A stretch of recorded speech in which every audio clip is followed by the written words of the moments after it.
ഓം നമോ ഭഗവതേ വാസുദേവായ.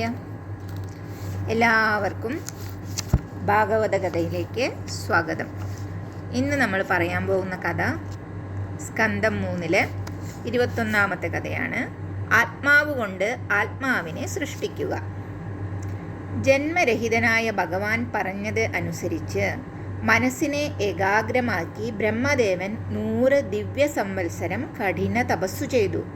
തൻ്റെ ആസ്ഥാനമായ താമരപ്പൂവ് പ്രളയജലവും പ്രളയത്തോടനുബന്ധിച്ചുള്ള കൊടുങ്കാറ്റുമേറ്റ് ഉലഞ്ഞാടിയപ്പോൾ ഉപാസന കൊണ്ടും തപസ്സുകൊണ്ടും കരുത്തു സമ്പാദിച്ച ബ്രഹ്മാവ് ശുദ്ധവായു ശ്വസിച്ചും ജലം കുടിച്ചും പതരാതെ സൃഷ്ടിക്കൊരുങ്ങി. അപ്പോഴും ഭഗവാന്റെ ലീലകൾ തുടർന്നുകൊണ്ടേയിരുന്നു. നാഭീപത്മം വികസിച്ചു, പത്മദളം വിടർന്നു, ഇതളുകൾ മാനത്താകെ വ്യാപിച്ചപ്പോൾ നാരായണ നാമം കേട്ട് താളം പിടിച്ചു. ഭഗവാന്റെ ലീലകൾ വർണ്ണിച്ചുകൊണ്ട് മാമുനികൾ ചുണ്ടുകൾ ചലിപ്പിച്ചു. ബ്രഹ്മദേവന്റെ മനസ്സിൽ ഒരു പുതിയ മോഹം മുട്ടിട്ടു. തൻ്റെ ആവാസകേന്ദ്രമായ താമരയിൽ പ്രപഞ്ചം സൃഷ്ടിക്കുന്നത് ഏറ്റവും ഉചിതം തന്നെ ബ്രഹ്മാവ് നിശ്ചയിച്ചു. ദേവൻ ഉടൻ തന്നെ താമര മുകുളത്തിനുള്ളിലേക്ക് കടന്നു ചെന്നു. പുഷ്പത്തിനെ 3 വിഭജിച്ചു. ത്രിലോകം രൂപം പൂണ്ടു. ഒന്നിനു പിറകെ മറ്റൊന്നായി സൃഷ്ടികൾ ആരംഭിച്ചു. ജീവൻ നിത്യമാണ്. അതിന് ദേഹകൽപ്പന ചെയ്യുന്നതാണ് സൃഷ്ടി. സൃഷ്ടികർത്താവ് അതിനെ ഇങ്ങനെ തരംതിരിച്ചു.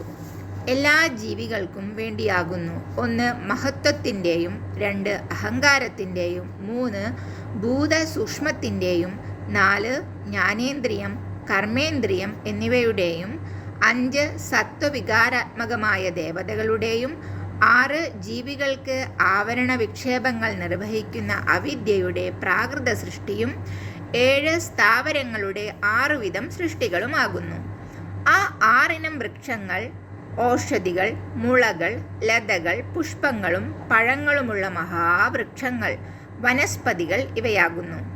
ഈ സൃഷ്ടികളെല്ലാം വേരുകളിലൂടെ ആഹാരം ശേഖരിക്കുന്നവയും ചൈതന്യം ഉള്ളവയുമാകുന്നു. തിര്യക്കുകളുടെ സൃഷ്ടി 8ാമത്തേതാണ്. അത് 28 തരം കാണാം. അവയിൽ ഇരട്ടക്കുളമ്പുള്ള മൃഗങ്ങളും, പശു, ആട്, പോത്ത്, കൃഷ്ണമൃഗം, ഒട്ടകം, ചെമ്മരിയാട് മുതലായവ.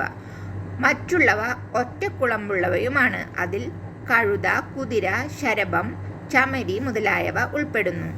നഖങ്ങളുള്ള പട്ടി, കുറുക്കൻ, ചെന്നായ്, നരി, പൂച്ച, മുയൽ, സിംഹം, കുരങ്ങൻ, ആന തുടങ്ങിയ മൃഗങ്ങളും, മയിൽ, അരയന്നം, ചക്രവാകം, കാക്ക, കൂമൻ തുടങ്ങിയ 28 തരം പക്ഷികളും സൃഷ്ടിയിൽ ഉൾപ്പെടുന്നു.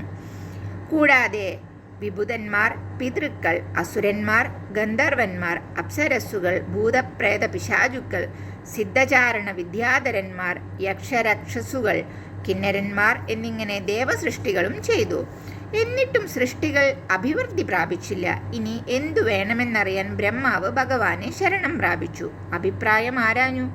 ആത്മാവ് കൊണ്ട് ആത്മാവിനെ സൃഷ്ടിക്കുക ഭഗവാൻ ബ്രഹ്മദേവനെ ഉപദേശിച്ചു. ബ്രഹ്മദേവന്റെ മനസ്സിൽ മഹത്വത്വം വെളിച്ചമേകി സൃഷ്ടി പുനരാരംഭിച്ചു.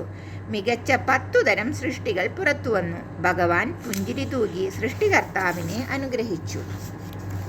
ഹരേ കൃഷ്ണ. ഇന്നത്തെ കഥ ഇവിടെ സമാപിക്കുകയാണ്. ഇനി അടുത്ത ഒരു കഥയുമായിട്ട് നമുക്ക് നാളെ കാണാം. അപ്പോൾ എല്ലാവരും രാമായണ മാസമൊക്കെ ആചരിക്കുന്നുണ്ടെന്ന് വിശ്വസിക്കുന്നു. എല്ലാവരും വീടുകളിൽ രാമായണം കഴിയുന്നതും വായിക്കാൻ ശ്രമിക്കുക. നമ്മുടെ വീടുകളിലെ കുട്ടികൾക്ക് രാമായണത്തിലെ കഥകളൊക്കെ പറഞ്ഞു കൊടുക്കുക. എങ്കിൽ മാത്രമേ നമ്മളുടെ കാലം കഴിഞ്ഞാലും നമ്മുടെ കുട്ടികൾ ഈ സംസ്കാരത്തിൽ വളരുവാൻ സാധിക്കുകയുള്ളൂ അവർക്ക്. അപ്പോൾ എല്ലാവരും ഭഗവാന്റെ നാമങ്ങൾ ജപിക്കുക. ഭഗവാനിൽ നിന്ന് ഒരു മാറ്റവുമില്ല ഭഗവാന്റെ നാമങ്ങൾക്ക്. ഭഗവാന്റെ നാമങ്ങൾ തന്നെയാണ് ഭഗവാൻ. അപ്പോൾ എല്ലാവരും ഭഗവത് നാമങ്ങൾ കഴിയുന്നിടത്തോളം ജപിക്കുക. സന്തോഷത്തോടുകൂടെ ഇരിക്കുക. ഹരേ കൃഷ്ണ.